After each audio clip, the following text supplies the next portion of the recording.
Good afternoon, everyone. I want to thank everyone for making time to be here for this solemn but also celebratory occasion where we are honoring the legacy of one of our own great leaders, a gentleman known to many of us as Phil, Grandpa, Father Phil, Pop, all of the things, and most certainly for me, my good friend Phil Stanton. It was an honor to know Phil, and anyone that has ever encountered him. One of the most distinctive things about him is that he had an incredible smile. He worked hard. He was often behind the scenes. He definitely was vocal on issues around the urgent need for peace, for justice, especially for those who are most vulnerable, whether it was our veterans, our seniors, children, and so much more.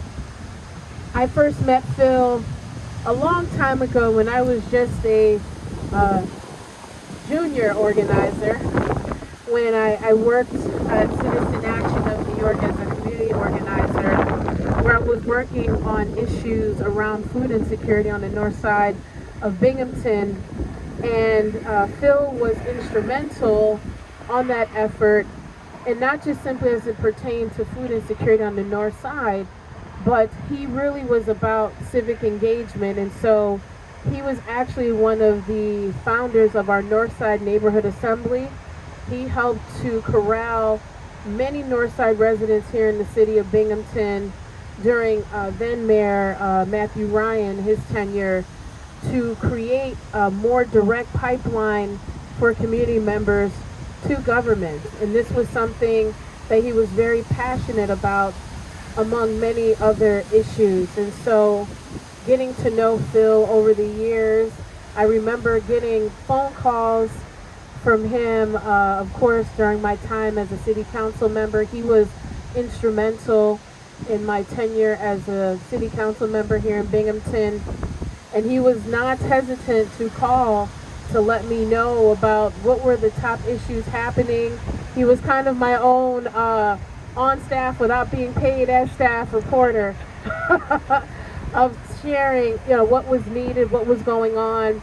But he didn't hesitate to give a helping hand to many people, even though he struggled himself. He was a veteran. He is also someone that recognized the struggles of other veterans, and that was a main driver into why he was an instrumental supporter of Veterans for Peace. He was also someone who, again, just really cared about the community, and not just simply community members on the north side of Binghamton, but our entire community overall. And I definitely miss him, definitely someone who I often talk about. There are countless, I call them thankless sheroes and heroes in our community that you would never know the work that they're doing behind the scenes to champion causes for justice for everyone. And Phil is no exception to that. He is someone who embodied the spirit, and anyone that was in his presence knew that, but you couldn't help but to become more involved, even if it was just for the purpose for him not to nag you about it anymore. I want to extend my profound appreciation to his family for making time to be here today. Thank you for allowing this community to have a little of his time.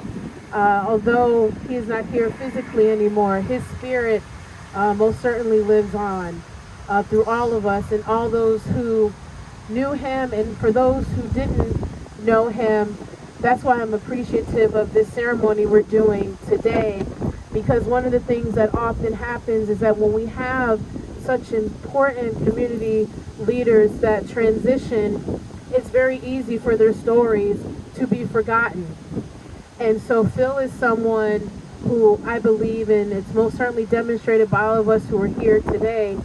We believe that his story most certainly warrants to not only be forgotten, but how we honor his legacy is continuing to work together to do the good work, to ensure that no community member, child, senior, anyone goes hungry, that our veterans are protected, provided with the resources that they need for them and their families, that we all collectively commit to a much more just world, and most certainly our community here in the Southern Tier, and most certainly here in New York State is no exception to that.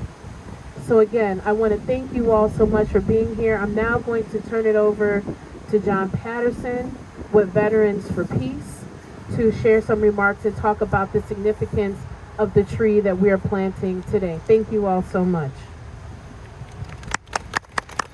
Thank you, Senator Webb. It's a pleasure to have you here with this great event, planting a tree for Phil Stanton, what an outstanding citizen and veteran. He was honest, he had a beautiful smile, he loved to participate in our parades, even though he has physical disabilities. Still, he would go in the back of my truck and we would go on those parades.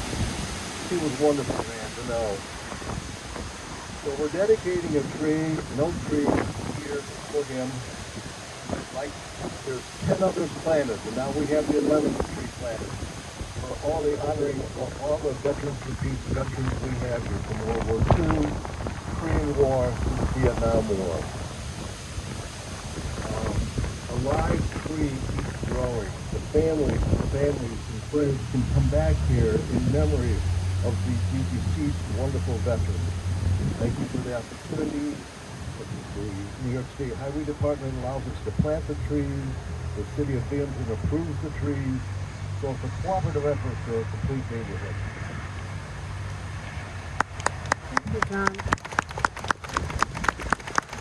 And so now I would like to open the podium or the microphone for any family members or friends that would like to say a few words about our beloved Phil.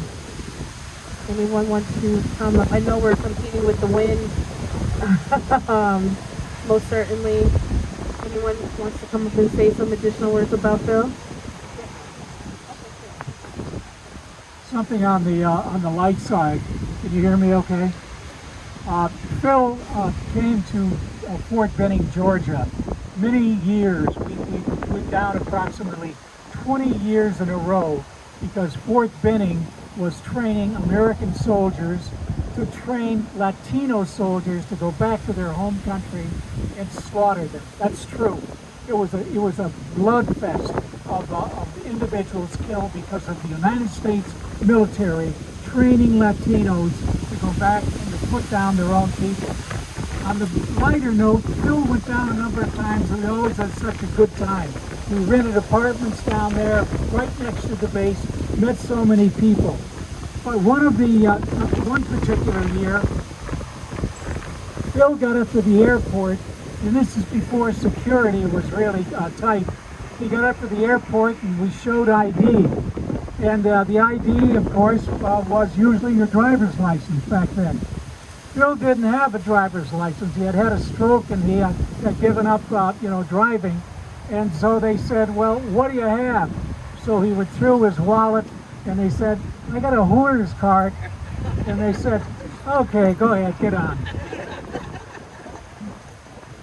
That's definitely an interesting story. I can't stress enough, again, for those who knew Phil, he had an incredible sense of humor.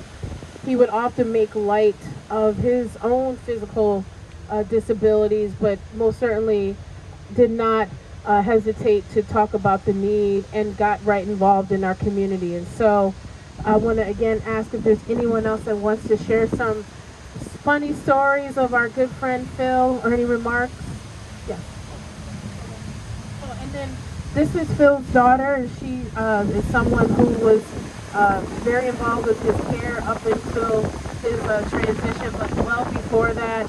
I know Phil was a very proud father. He bragged about all of his children and grandchildren, most certainly, and I just want to thank you for being here.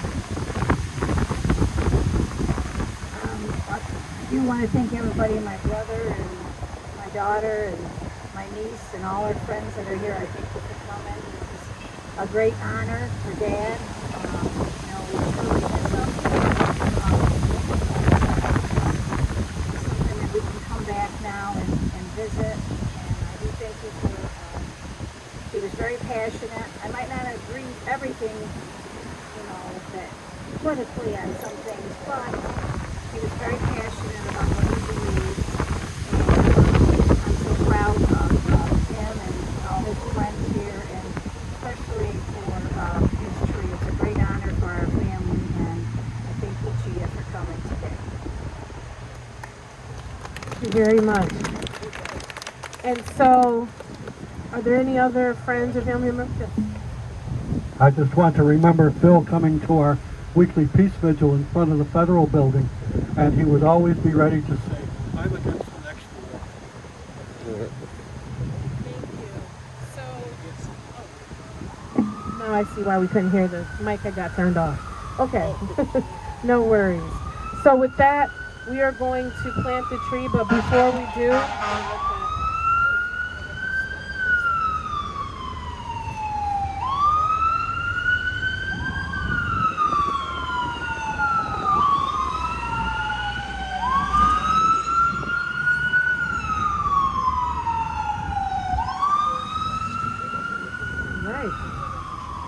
we appreciate our first responders, absolutely.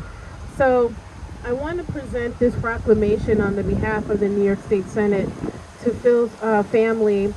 I'm just going to read a portion of it. Whereas Philip J. Stanton, who passed away on November 19th, 2023 at the ripe young age of 81, surrounded by the love and comfort of his family after a brief illness.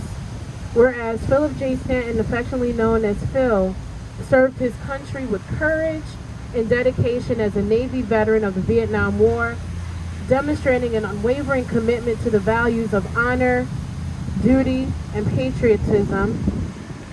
Whereas he continued his dedication to public service as a retiree from the Broome County Department of Social Services, where his compassion and commitment to the well-being of others left a lasting impact on the community he served. He was also a devout member of the Centenary Chenango Street United Methodist Church, where his faith guided his actions and his spirit of inclusivity and justice shone brightly through his involvement with the Methodist Federation for Social Action and the Reconciling Ministries Network and Veterans for Peace. Now therefore it be a resolve that the New York State Senate, by its member, myself. All right, Phil, we know you're here. We know you're here. Extends our deepest condolences to the family and friends of Philip Stanton. We honor his memory and celebrate his life and recognize his remarkable contributions to this country, our community, and the causes he held dear.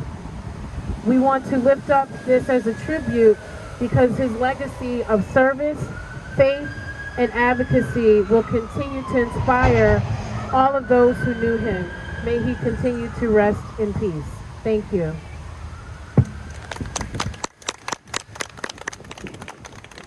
And now I'll turn it back over to John, we will all water this tree in memory of Philip.